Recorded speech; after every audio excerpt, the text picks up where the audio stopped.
আসসালামু আলাইকুম গাইস, নতুন একটি স্ট্যাটাস ভিডিও এডিটিং নিয়ে আবার চলে আসলাম। তো আপনারা স্ক্রিনে যে স্ট্যাটাস ভিডিও দেখতে পাচ্ছেন, এই স্ট্যাটাস ভিডিও বানানোর জন্য আপনাদেরকে একটি এক্সেল ফাইল এন্ড একটি ওভারলির প্রয়োজন হবে। তো অল ম্যাটেরিয়ালস লিংক ভিডিও ডেসক্রিপশনে দেওয়া থাকবে, ওখান থেকে আপনারা খুব সহজে ডাউনলোড করে নিতে পারবেন। তো ভিডিওটি শুরু করার আগে ভিডিওটা লাইক করে দেন, আর আপনি যদি আমার চ্যানেল নতুন হয়ে থাকেন তাহলে চ্যানেলটিকে সাবস্ক্রাইব করে পাশে যে বেল আইকনটি অন করে দেন, আর এরকম ভিডিও সবার আগে পাওয়ার জন্য। তো ভিডিওটি শুরু করা যাক।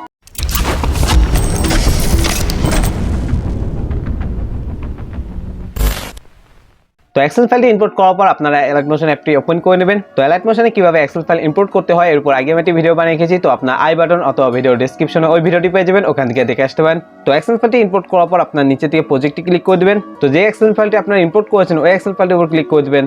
এক্সেল ফাইলের উপর ক্লিক করার পর আপনারা উপরে ওভারলি নামে একটি লেয়ার দেখতে পাবেন। তো এই লেয়ারটিতে আপনারা যে ওভারলিটা রাউন্ড করেছেন ওটা অ্যাড করে দিবেন। তো ওভারলিটা অ্যাড করার জন্য আপনারা লেয়ারটির উপর ক্লিক করে দিবেন, তারপর এখান থেকে ওকেতে ক্লিক করে দিবেন, তারপর এখান থেকে কালার এন্ড ফিলে ক্লিক করে দিবেন, তারপর মিডিয়া নট ফাউন্ডে ক্লিক করে আপনারা যে ওভারলিটা রাউন্ড করেছেন ওটা সিলেক্ট করে দিবেন।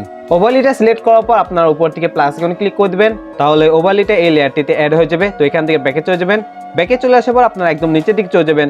তো নিচের দিকে আপনার ইয়োর ফটো নামে অনেকগুলো লেয়ার দেখতে পাবেন। তো প্রত্যেকটা লেয়ারে আপনারা একটা ছবি অ্যাড করে দিবেন। তো ছবিগুলো অ্যাড করার জন্য ফার্স্টে আপনারা এই লেয়ারটির উপর ক্লিক করে দিবেন, তারপর সেম ভাবে এখান থেকে ওকেতে ক্লিক করে দিবেন, তারপর এখান থেকে কালার এন্ড ফিলে ক্লিক করে দিবেন, তারপর মিডিয়া নট ফাউন্ডে ক্লিক করে আপনারা আপনার পছন্দের একটি ছবি সিলেক্ট করে দিবেন।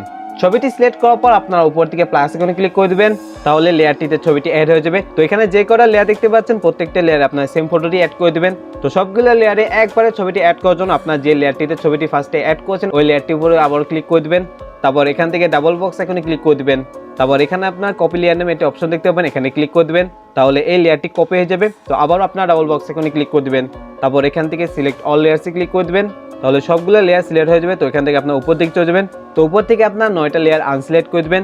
আনসিলেক্ট করার জন্য এখান থেকে টিক চিহ্নতে ক্লিক করে দিবেন, তাহলে আনসিলেক্ট হয়ে যাবে। তো 9টা লেয়ার আনসিলেক্ট করা হয়ে গেলে আপনার আবারও এখান থেকে ডাবল বক্স আইকনে ক্লিক করে দিবেন, তারপর নিচে আপনার পেজ স্টাইলের পাশে একটি অ্যারো দেখতে পাবেন, এই অ্যারোতে ক্লিক করে দিবেন, তারপর এখানে আপনার কালার এন্ড ফিলে যে অপশনটা আছে এটা বাদে প্রত্যেকটা অপশন আনসিলেক্ট করে দিবেন।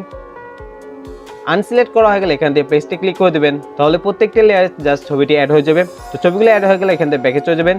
ব্যাকে চলে আসার পর আপনারা এই ভিডিওটি এক্সপোর্ট করে নেবেন। ভিডিওটি এক্সপোর্ট করার জন্য আপনার উপরে সেটিং এর পাশে একটা আইকন দেখতে পাবেন, এখানে ক্লিক করে দিবেন, তারপর নিচে থেকে এক্সপোর্টে ক্লিক করে দিবেন। তো এখানে আপনারা কিছুক্ষণ ওয়েট করবেন, তাহলে এই ভিডিওটি আপনার গ্যালারিতে সেভ হয়ে যাবে। তো ভিডিওটি ভালো লাগলে ভিডিওটি লাইক করে দেন, আর যারা চ্যানেল নতুন আছেন সাবস্ক্রাইব করে পাশে বেল আইকনটি অন করে দেন, আর এরকম ভিডিও সবাইকে পাওয়ার জন্য। তো দেখা হবে এরকম নতুন ভিডিওতে, ততক্ষণ পর্যন্ত ভালো থাকবেন, সুস্থ থাকবেন, আল্লাহ হাফেজ।